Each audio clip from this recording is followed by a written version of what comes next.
नमस्कार दोस्तों, एक बार फिर से स्वागत है आप सभी का अतुल्य रेस के इस डिजिटल प्लेटफॉर्म पर। हमने शुरू किया था आधुनिक भारत और आधुनिक भारत में हम पढ़ रहे थे भारत में यूरोपियों का आगमन। ये अपनी सेकंड क्लास है। फर्स्ट क्लास में हमने डिस्कस किया था कि पुर्तगाली जो हैं वो भारत में किस प्रकार से आए थे और कहाँ-कहाँ उन्होंने अपने फैक्ट्रियाँ स्थापित की थी और किस प्रकार से उन्होंने व्यापार की रणनीति को अपनाया था। कौन-कौन से गवर्नर जनरल थे, उनके वायसराय थे, उन्होंने कौन-कौन से कार्य किए, किन राजाओं के साथ में संपर्क रहा, कहाँ-कहाँ व्यापारिक कोठियाँ स्थापित की, ये सारी चीज़ें हमने पिछली क्लास में डिस्कस की थी। और हमने ये भी देखा था कि कौन-कौन से यूरोपीय कंपनियां जो थी वो भारत में आई थी। तो सबसे पहले पुर्तगाली आए थे, जिसको हमने पिछली क्लास में देख लिया था। आज हम डिस्कस करने वाले हैं दूसरी यूरोपीय कंपनी या फिर दूसरे यूरोपीय लोग जो हैं डच। तो हेडिंग डाल लीजिएगा दोस्तों, डचों का आगमन। और अगर अभी तक आपके पास में कॉपी पेन नहीं है दोस्तों, तो कॉपी पेन उठा लीजिएगा, क्योंकि अगर आप साथ ही साथ लिखेंगे, नोट्स बनाएंगे, तभी आपको क्लास का पूरा लाभ होने वाला है। और बहुत अच्छे नोट्स आपको बनवाए जा रहे हैं और इन्हीं को आपको याद करना है, न केवल परिपरीक्षा के लिए बल्कि मेंस के लिए भी ये बहुत ज़्यादा उपयोगी होने वाले हैं दोस्तों। तो दोस्तों, अगर हम बात करें डचों का, तो ये नोट कर लीजिएगा सबसे पहले कि पुर्तगालियों के पश्चात डचों का आगमन हुआ। डचों का आगमन हुआ। डचों का आगमन हुआ। और डच कौन थे दोस्तों? तो डच कहाँ के निवासी थे? डच हॉलैंड के निवासी थे दोस्तों। डच हॉलैंड, जिसे अपने वर्तमान में क्या कहते हैं? नीदरलैंड के नाम से जानते हैं। क्या कहते हैं? नीदरलैंड के नाम से जानते हैं के निवासी थे। तो दोस्तों, पुर्तगालियों के पश्चात आने वाले कौन थे? डच थे। और डच कहाँ के निवासी थे? तो डच जो हैं वो हॉलैंड के निवासी हुआ करते थे। और अब यहाँ हमारा दूसरा प्रश्न उठता है कि तो सबसे पहले यहाँ आने वाला कौन था, यानी कौन सा डच यात्री है जो सबसे पहले भारत आया था? ये प्रश्न आपसे पूछा जा सकता है। तो नाम लिख लीजिएगा, कॉर्नेलिस डी हाउटमैन। ये कौन था दोस्तों? तो ये पहला डच यात्री था। ये पहला डच यात्री था जो भारत आया। कब आया? अगर आपसे सन पूछा जाए तो 1596। ये भी केप ऑफ गुड होप होते हुए ही आया था दोस्तों। तो पुर्तगालियों के पश्चात देखिएगा आने वाले यूरोपीय कौन थे? तो वो थे डच। और डच कहाँ के निवासी थे? हॉलैंड, जिसे अपने वर्तमान में नीदरलैंड के नाम से जानते हैं, वहाँ के निवासी हुआ करते थे। कॉर्नेलिस डी हाउटमैन जो थे वो पहले डच यात्री थे जो भारत आए थे। और सन आप याद रखना चाहें तो रख सकते हैं, कौन सा था? 1596। आगे बढ़ते हैं दोस्तों, आगे अपने बात करते हैं। उसके बाद में जो यहाँ की कंपनी थी, उस कंपनी के विषय में बात कर लेते हैं। तो डच कंपनी बनी थी कब? 1602 में। 1602 में डच कंपनी, और डच कंपनी का नाम क्या था? वेरिंगदे ओस्ट इंडसे कंपनी, जिसे इन शॉर्ट अपने कह सकते हैं वीओसी, की स्थापना हुई। ये थोड़ा इंपॉर्टेंट है दोस्तों, इसे ध्यान दीजिएगा। 1602 में जो डच कंपनी बनी थी, देखिएगा दोस्तों, 1602 में डच संसद में कंपनी का प्रस्ताव पारित हुआ और बाद में देखिएगा इन कंपनियों को मिलाकर के एक संयुक्त Dutch East India company of Netherlands की स्थापना की गई थी। लेकिन ये नाम आपको याद रखना है, वेरिंगते ओस्ट इंडसे कंपनी की स्थापना कब हुई थी? 1602 में हुई थी दोस्तों। अब हमने ये कहा संसद के द्वारा इसका निर्माण हुआ था, तो डच संसद के द्वारा इसको अधिकार भी दिए गए थे दोस्तों। डच संसद द्वारा अधिकार दिए गए, ये चीज़ें जाननी हमें काफ़ी ज़रूरी है कि कौन कौन से अधिकार इनको दिए गए थे। तो डच संसद के द्वारा जो इनको अधिकार दिए गए थे उनमें था युद्ध करने का अधिकार, यानी ये कंपनी किसी के साथ में भी वहां जाकर के युद्ध कर सकती थी, ये अधिकार इसको दिए गए थे। दूसरा युद्ध करने का था तो फिर इसे संधि करने का अधिकार भी दिया गया। तीसरी बात, इन्हें इलाके वहां पर जाकर के इलाके जीतने का अधिकार भी दिया गया। और चौथी बात कहें तो वहां पर किले बनाने का अधिकार भी दिया गया था दोस्तों। तो दोस्तों क्या कहा हमने, 1602 में डच कंपनी की स्थापना हुई और ये संसद के द्वारा प्रस्ताव पारित करके देखिए बनी थी और एक प्रकार से हम इसे एक सरकारी कंपनी कह सकते हैं।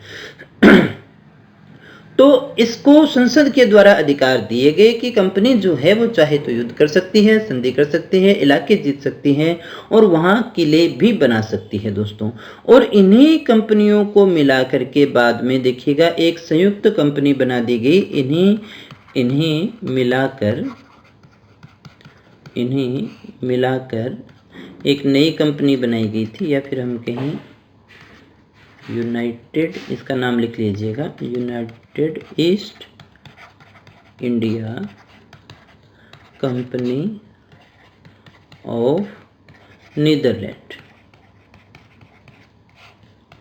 ठीक है, दोनों में से कोई सा भी नाम आपके जहन में आए या वहां पर परीक्षा में पूछ ले तो देखिएगा जो डच कंपनी बनी थी उनका नाम था वेरिंग ओस्ट इंडसे कंपनी, और बाद में इन सभी कंपनियों को मिलाकर के एक united east India company of Netherlands की स्थापना कर दी गई। हाँ, अगर आपसे पूछा जाए 1602 में कौन सी कंपनी बनी थी तो 1602 में ही हम इसको मान करके चलते हैं, और एक प्रकार से संसद के द्वारा इसका निर्माण किया गया था, तो इसको बहुत सारे अधिकार भी दिए गए थे दोस्तों। एक चीज और याद रखिएगा कि इस कंपनी को डच सरकार ने 21 वर्षों के लिए व्यापार की आज्ञा दी थी।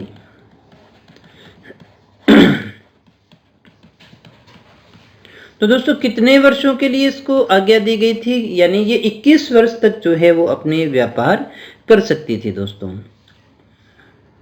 और थोड़ा गहराई में जाएं तो इस कंपनी की जो आरंभिक पूंजी थी वो थी 65 लाख गिल्डर। तो इस आरंभिक पूंजी के साथ में ये कंपनी प्रारंभ होती है। भारत में जल्दी ही कंपनी पहुंचती है। वेरिंग ओस्ट इंडसे कंपनी जो है वो मसालों पर एकाधिकार स्थापित कर लेती है। कंपनी जल्दी ही मसालों पर एकाधिकार स्थापित कर लेती है।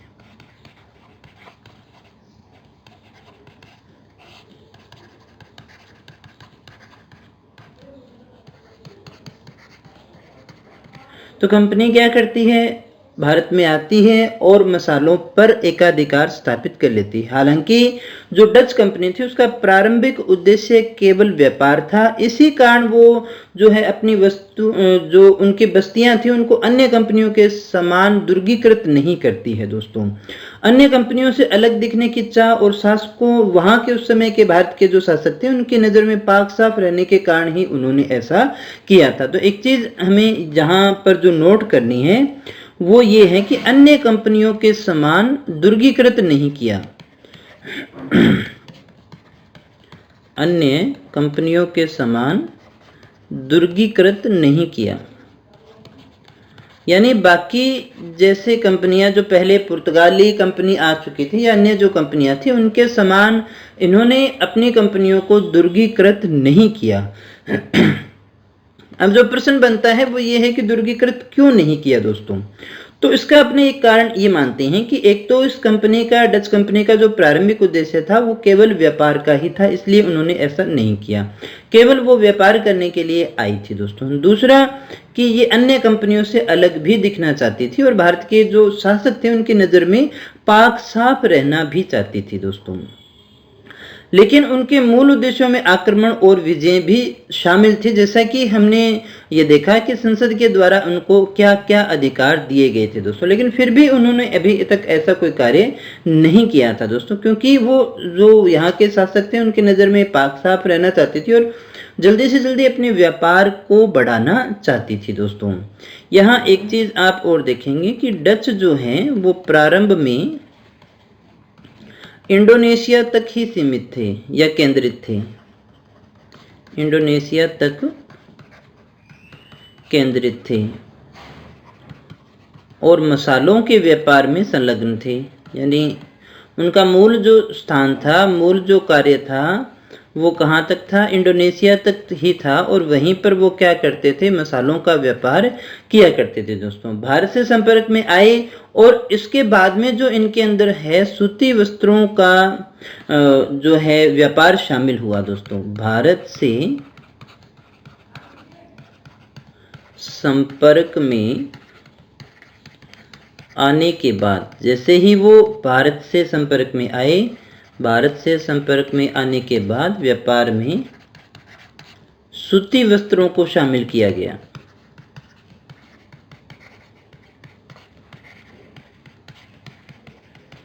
ठीक है, तो हमने क्या कहा, प्रारंभ में जो थे वो इंडोनेशिया तक ही ये केंद्रित थे और मसालों के व्यापार में संलग्न थे, लेकिन जैसे ही वो भारत के संपर्क में आते हैं तो उनके व्यापार के अंदर जो है वो सूती वस्त्रों का व्यापार भी शामिल हो जाता है दोस्तों।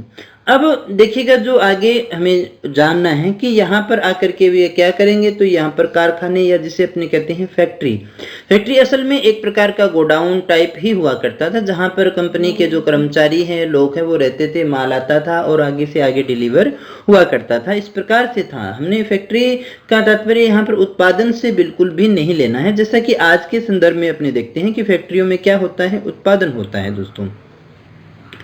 तो डचों की जो पहली फैक्ट्री है वो कब बनी थी, तो 1605 के अंदर डचों की जो है पहली फैक्ट्री स्थापित होती है। तो नोट कर लीजिएगा, यहाँ से ये क्वेश्चन आपसे पूछा जा सकता है।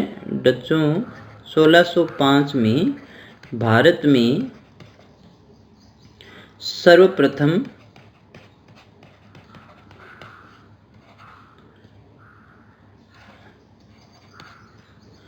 फैक्ट्री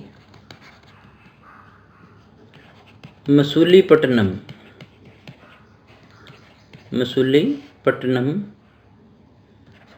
में स्थापित की या स्थापित हुई।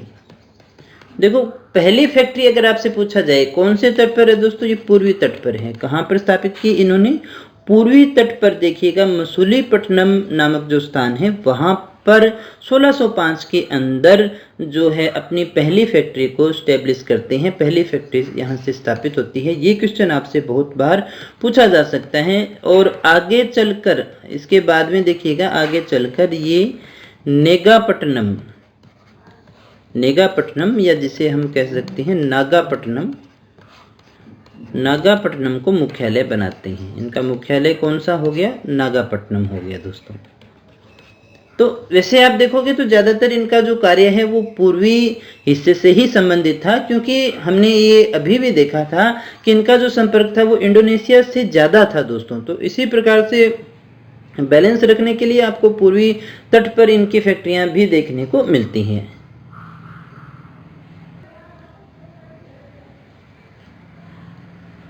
इसके बाद में देखिएगा दोस्तों, थोड़ी अपनी बात कर लेते हैं इनके फैक्ट्रियों के विषय में ही या इनके कारखानों के विषय में ही कि कहाँ कहाँ इनके कारखाने स्थापित हुए थे दोस्तों। तो पुलिकट, एक तो हमने अभी बात की ही थी कि पहला तो 1605 में मसूलीपट्टनम में स्थापित हुआ।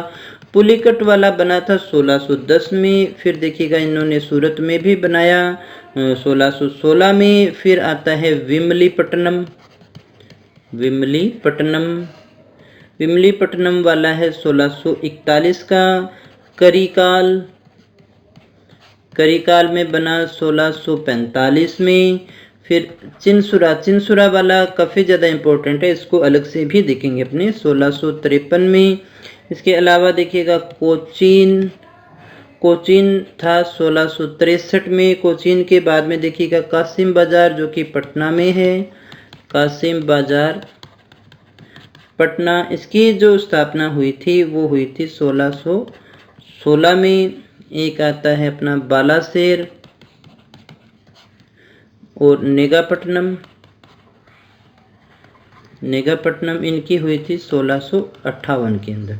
तो इस प्रकार से इतने सारे जो कारखाने हैं वो इनके द्वारा स्थापित किए गए थे दोस्तों। अब यहाँ एक जो इम्पोर्टेंट है इनका सबसे ज़्यादा, उसकी भी अपनी बात कर लेते हैं 1653 वाले की, जो आपको विशेषता याद रखना है। 1653 में चिनसुरा, और चिनसुरा कहाँ है दोस्तों? बंगाल में है। चिनसुरा बंगाल में फैक्ट्री स्थापित की, फैक्ट्री स्थापित की। चिनसुरा बंगाल के अंदर इनके द्वारा फैक्ट्री स्थापित की गई। अब यहाँ जो आपको याद रखना है, इसे और क्या कहते हैं दोस्तों? इसे गुस्ताव फोर्ट भी कहते हैं।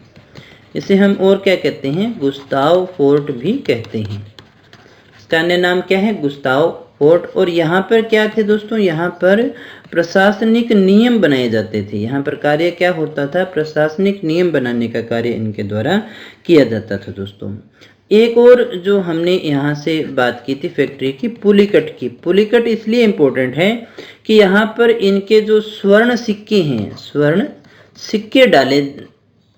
सिक्के डाले जाते थे, जिसे अपने क्या कहते हैं? पेगोडा, या हम कहें कि पेगोडा कहाँ डाले जाते थे? तो पुलिकट में जो है इनके द्वारा पेगोडा डाले जाते थे। थोड़ा और देख लेते हैं अभी इनकी फैक्ट्रियों को ही। ये हमारा भारत रह गया। तो यहाँ आप देख सकते हैं पूर्वी तट पर अगर अपने बात करें तो पुलिकट की फैक्ट्री जो है वो तमिलनाडु में है, और इसकी जो स्थापना हुई थी दोस्तों पुलिकट वाले की कब हुई थी? 1610 में है। और अभी हमने यहाँ पर बात भी की थी, यहाँ पर क्या ढाले जाते थे? पेगोडा। पेगोडा कहाँ ढाले जाते थे? यहाँ पर। फिर ऊपर आए तो दोस्तों मसूलीपट्टनम की बात करते हैं अपनी, मसूलीपट्टनम। और मसूलीपट्टनम किस लिए जाना जा रहा था? क्योंकि ये पहली फैक्ट्री थी दोस्तों, और पहली फैक्ट्री की स्थापना कब हुई थी? 1605 में हुई थी। ऊपर चलें तो दोस्तों फिर आता है हमारा पीपली। पीपली आपको याद होगा ये कहाँ है? ये बंगाल में है। अभी हमने इसके विषय में बात की है। 1627 के अंदर जो है यहाँ पर फैक्ट्री की स्थापना की गई थी दोस्तों, पीपली के अंदर। और इधर देखिए तो सूरत में तो देखिएगा 1616 में कहाँ स्थापित की गई थी दोस्तों? सूरत में। अगर आपसे पूछा जाए कि सभी कंपनियों की सबसे ज़्यादा फैक्ट्रियाँ कहाँ स्थापित की गई थी तो दोस्तों सूरत में की गई थी दोस्तों। और इसी कारण सूरत जो है वो सबसे ज़्यादा चर्चा में रहता था। सूरत से सबसे ज़्यादा व्यापार हुआ करता है, या हम कहें कि सबसे ज़्यादा कंपनियों की फैक्ट्रियाँ कहाँ खोली गई थी तो सूरत में लगभग आपको सभी कंपनियों की मिल जाएगी दोस्तों। यहाँ आगे अपने देखिए न केवल इनका विस्तार यहाँ तक था, डचों ने भारत से बाहर भी काम किया था दोस्तों। ये तो एक लाइन आप और नोट कर लीजिएगा। डचों ने भारत से बाहर अपनी कंपनी का साम्राज्य स्थापित करने के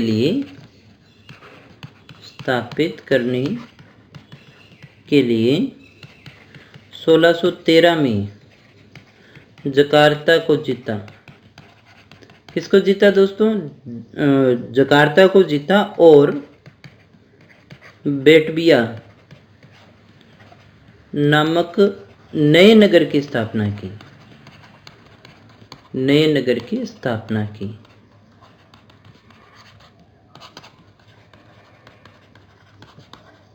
तो दोस्तों अगर आपसे पूछा जाए कि बेटबिया नगर की स्थापना कहाँ पर की थी दोस्तों, तो जकार्ता में की थी। तो ये भी याद रखना है। और साथ ही साथ एक चीज़ आप और याद रख सकते हैं, 1641 में मलक्का और 1658 में सिलोन पर कब्जा किया। ठीक है,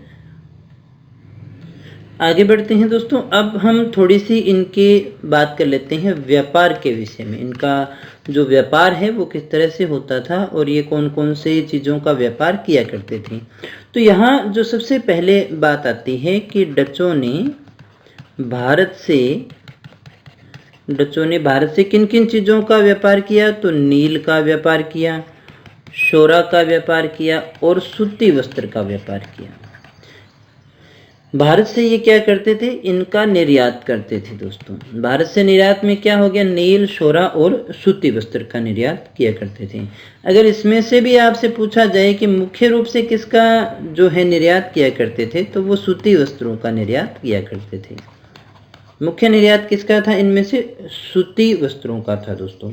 और इसी व्यापार के लिए इन्होंने क्या किया था, बंगाल में पीपली, जो भी हमने देखा भी था, और बालासोर में फैक्ट्री स्थापित की।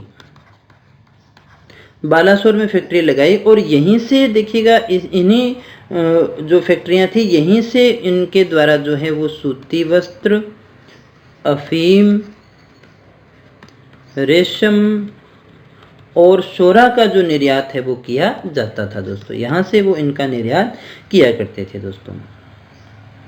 तो डचों ने देखिए किन किन चीज़ों का निर्यात किया, तो इसमें नील का नाम आता है, शोरा का, सूती वस्त्र का आता है। अगर आपसे मुख्य रूप से पूछा जाए तो किस चीज़ का निर्यात किया करते थे, वो सूती वस्त्रों का निर्यात किया करते थे। इसके लिए इन्होंने बंगाल में पीपली और बालासोर में फैक्ट्रियाँ स्थापित की, जहाँ से वो सूती वस्त्र, अफीम, रेशम और शोरा आदि का जो है निर्यात यहाँ से किया करते थे दोस्तों। एक और चीज़ आप इन शॉर्ट याद रख सकते हैं, कोरोमंडल तट है एक तो अपना, और दूसरा जो है वो मालाबार तट है। तो कोरोमंडल तट जो है यहाँ से उनका व्यापार होता था सूती वस्त्र का, और मालाबार तट से ये किसका व्यापार किया करते थे, मसालों का व्यापार। ठीक है, अब यहाँ इनकी एक और सबसे जरूरी जो बात आती है, डचों की जो व्यापारिक व्यवस्था है वो किस पर आधारित है। ये क्वेश्चन आपसे यूपीएससी में भी कई बार पूछा जा चुका है, तो यहाँ भी पूछा जा सकता है। डचों की जो व्यापारिक व्यवस्था है वो सहकारिता, या हम कहें कार्टल, जिसे अपने कार्टल पद्धति भी कहते हैं, कार्टल पर आधारित थी। जैसे हमने पुर्तगालियों में कार्टेज नामक शब्द को देखा था, उसी प्रकार से यहाँ पर हमें एक शब्द मिलता है कार्टल। कार्टल क्या है, कार्टल है डचों की व्यापारिक व्यवस्था, जिसमें सहकारिता से अपने तात्पर्य लेकर के चलते हैं। और यहाँ सहकारिता का मतलब आप जानते होंगे, एक सब के लिए और सब एक के लिए, इस प्रकार से अपने यहाँ कार्य करते हैं दोस्तों। तो ये इनकी व्यापारिक चीजें थी। यानी व्यापार कैसा था, तो डचों ने भारत से जो व्यापार किया वो नील का किया, शोरा का किया, सूती वस्त्रों का किया, लेकिन मुख्य रूप से वो वस्त्रों का ही व्यापार किया करते थे। और इसी के लिए बंगाल में पिपली और बालासोर में ये फैक्ट्री भी स्थापित करते हैं, और यहीं से सूती वस्त्र, अफीम, शोरा का निर्यात भी करते हैं। कोरोमंडल तट जो इनका जाना जाता था सूती वस्त्र के लिए, यहाँ से निर्यात होता था। और मालाबार जो तट है वहाँ से ये मसालों का व्यापार किया करते थे दोस्तों। और सबसे इम्पोर्टेंट बात कि डचों की जो व्यापारिक व्यवस्था है वो किस पर आधारित हुआ करती थी, कार्टल पर आधारित हुआ करती थी। इस पद्धति को अपने क्या कहते थे, कार्टल पद्धति के नाम से जानते थे। आगे एक चीज़ अपने और देखेंगे, वो है अन्य कंपनियों से संबंध। अन्य कंपनियों से संबंध, इनके अन्य कंपनियों से जो संबंध है वो किस प्रकार से रहे, क्योंकि जब ये आए तो भी इनके यहाँ पर देखिए पुर्तगाली पहले से ही थे और बाद में अंग्रेज भी आते रहे थे और बहुत सारी कंपनियां थी। तो यहाँ पर अन्य कंपनियों से उसके संबंध किस प्रकार से रहे, तो देखिएगा सबसे बड़ा प्रभाव तो ये पड़ा कि डचों के आगमन से पुर्तगाली बाहर हो गए दोस्तों।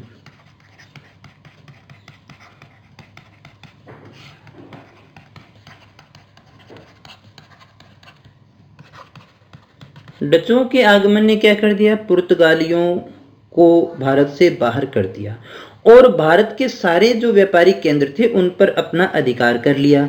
लेकिन अंग्रेजों का वो सामना नहीं कर पाए, क्योंकि उनकी नौसेना जो थी वो उनसे ज़्यादा श्रेष्ठ थी और इसी कारण से वो अंग्रेजों के सामने क्या हो जाते हैं, परास्त हो जाते हैं। और वैसे भी हम देखें तो अंग्रेज जो थे वो पूरे भारत पर अधिकार करने का निश्चय कर चुके थे और इसीलिए वो एक एक करके सभी शक्तियों को नष्ट करते जा रहे थे जो उनसे पहले वहां पर मौजूद थी। हम देखेंगे कि किस प्रकार से सबसे पहले यहाँ की जो स्थानीय शक्ति थी वो थी बंगाल।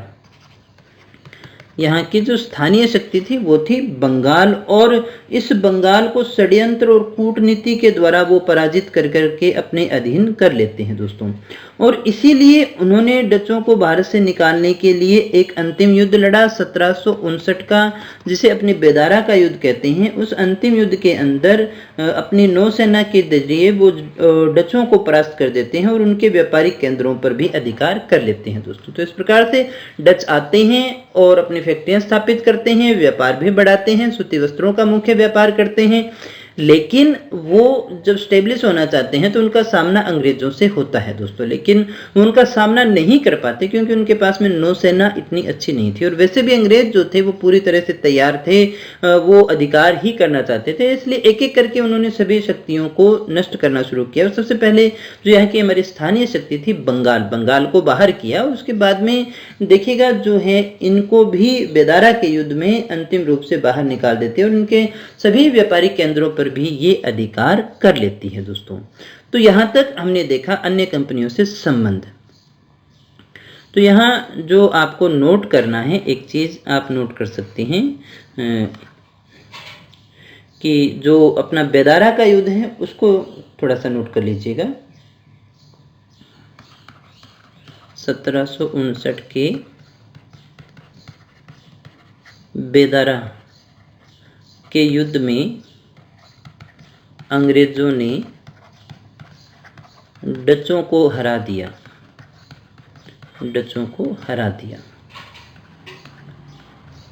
इस समय अंग्रेजों का सेनापति कौन था? क्लाइव था दोस्तों, ये भी याद रखना। अंग्रेजों का सेनापति कौन था? क्लाइव था। तो 1759 के अंदर आप इससे पूछा जाए किसके बीच में हुआ था युद्ध, तो ये डच और अंग्रेजों से संबंधित है। बेदारा का युद्ध है, 1759 का है। इसमें हराने के बाद में न केवल डच जो है वो समाप्त हो गए और उनके व्यापारिक केंद्रों पर भी अंग्रेज जो है वो अधिकार कर लेते हैं दोस्तों। तो इस प्रकार से जो डच था उनका अंत हो जाता है। लेकिन हमें यहाँ पर ये चीज़ जाननी है और कई बार ये प्रश्न आपसे पूछ लिया जाता है कि डचों की असफलता के कारण क्या थे? डचों की असफलता के क्या कारण थे, ये हमें थोड़ा सा देख लेना पड़ेगा। यहाँ से भी कई बार क्वेश्चन आ जाता है। तो पहला जो इसका सबसे कारण मानते हैं वो है सरकारी नियंत्रण अधिक होना।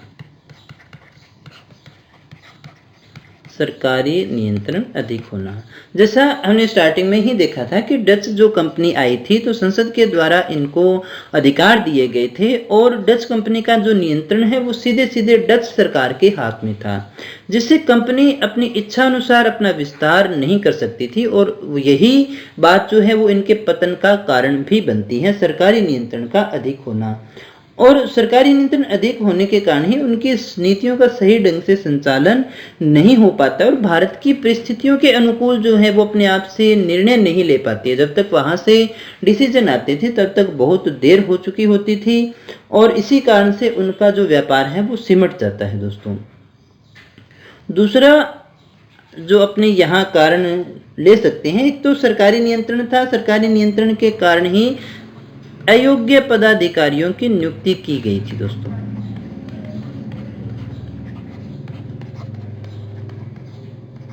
तो देखिएगा दोस्तों, सरकारी कंपनी है तो सरकार के द्वारा ही अधिकारी भेजे जाते थे और वो विभिन्न सिफारिशों के द्वारा आते थे, तो योग्य नहीं हुआ करते थे, वो अयोग्य पदाधिकारियों को नियुक्त कर दिया गया। और इसी के कारण जो भारत में डच कंपनी है जो व्यापार के अंदर पिछड़ गई, हालांकि काफ़ी ज़्यादा सक्षम थी और बहुत जल्दी इसने पैर पसारे थे, लेकिन वैसे ही सिमट भी गई है दोस्तों।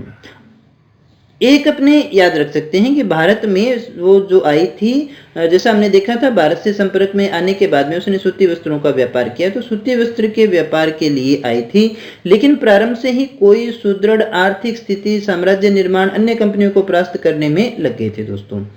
देखो, आई तो किसके लिए थी? उद्देश्य भटकना। यहाँ आप इसको इस तरह से लिख सकते हैं, उद्देश्य भटकना, यानी डच कंपनी जो है वो भारत में सूती वस्त्रों के लिए व्यापार में आई, लेकिन बिना किसी सुदृढ़ और आर्थिक स्थिति के, या न तो उनके पास में कोई सुदृढ़ आर्थिक स्थिति थी और न ही उनका कोई साम्राज्य निर्माण की नीति थी, इसलिए और बिना किसी तैयारी के वो अन्य कंपनियों को क्या है परास्त करने में लग गई। और इसके कारण क्या है, उनका जो है व्यापार में घाटा हुआ, और घाटा होगा तो कंपनियां सिमट ही जाती हैं दोस्तों। तो पहला हमने क्या कहा, सरकारी नियंत्रण अधिक होने से डिसीजन मेकिंग नहीं हो पाती थी।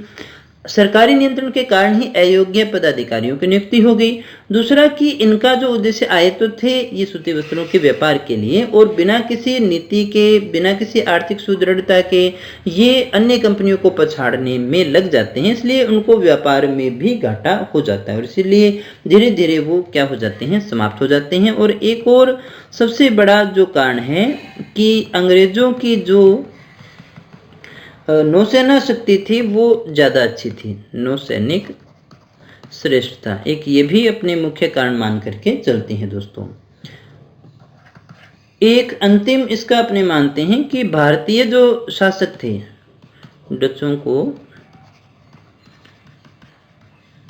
भारतीय शासकों ने सहयोग नहीं दिया।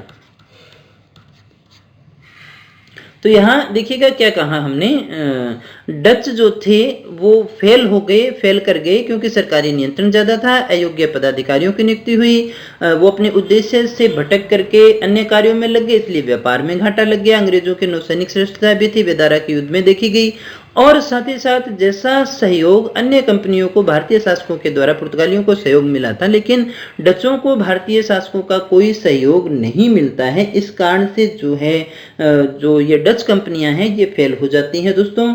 और डच कंपनियों के बाद में जो दूसरी कंपनी आती है, फिर अगले जो अपने यूरोपीय शक्ति की बात करें तो वो आती है अंग्रेज। और अंग्रेज की कंपनी कौन सी थी दोस्तों, ईस्ट इंडिया कंपनी, ये तो आप सभी को याद होगा, ईस्ट इंडिया कंपनी। तो सबसे पहले कौन आए थे दोस्तों, पुर्तगाली।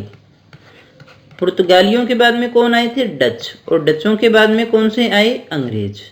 तो ये अब हम जो अध्ययन करने वाले हैं दोस्तों वो अंग्रेजों का अध्ययन करेंगे, यानी ब्रिटिश ईस्ट इंडिया कंपनी किस प्रकार से भारत में आती है और काम करती है, और अन्य जो कंपनियां हैं उनको समाप्त करके भारतीय शासकों को भी समाप्त करके ठिकाने लगा देती है और धीरे धीरे भारत पर कब्जा कर लेती हैं दोस्तों। लेकिन इसके विषय में अपनी अगली वीडियो में बात करेंगे दोस्तों। अगर ये वीडियो आपको अच्छा लगा हो, आपने काफ़ी कुछ सीखा हो, तो वीडियो को लाइक कर देना और कमेंट करके मुझे ज़रूर बता दीजिएगा अगर आप इसमें किसी प्रकार का सुधार चाहते हैं तो। और हाँ, नोट्स साथ साथ में बना लिया कीजिएगा, नोट्स बनाने बहुत ज़रूरी होते हैं, एक अच्छी तैयारी वाले स्टूडेंट के लिए आवश्यक होते हैं। और यकीन मानिएगा बहुत अच्छे नोट्स हैं, किसी भी संस्थान से कम नहीं होंगे, किसी किताब से कम नहीं होंगे। इसके बाद में आपको किसी और चीज़ पढ़ने की आवश्यकता भी नहीं रहेगी दोस्तों। तो दोस्तों मिलते हैं नेक्स्ट वीडियो में अंग्रेजों के साथ में, जहाँ अपने अंग्रेजी कंपनियों को देखेंगे। तब तक यूं ही बने रहें हमारे साथ। Thank you very much.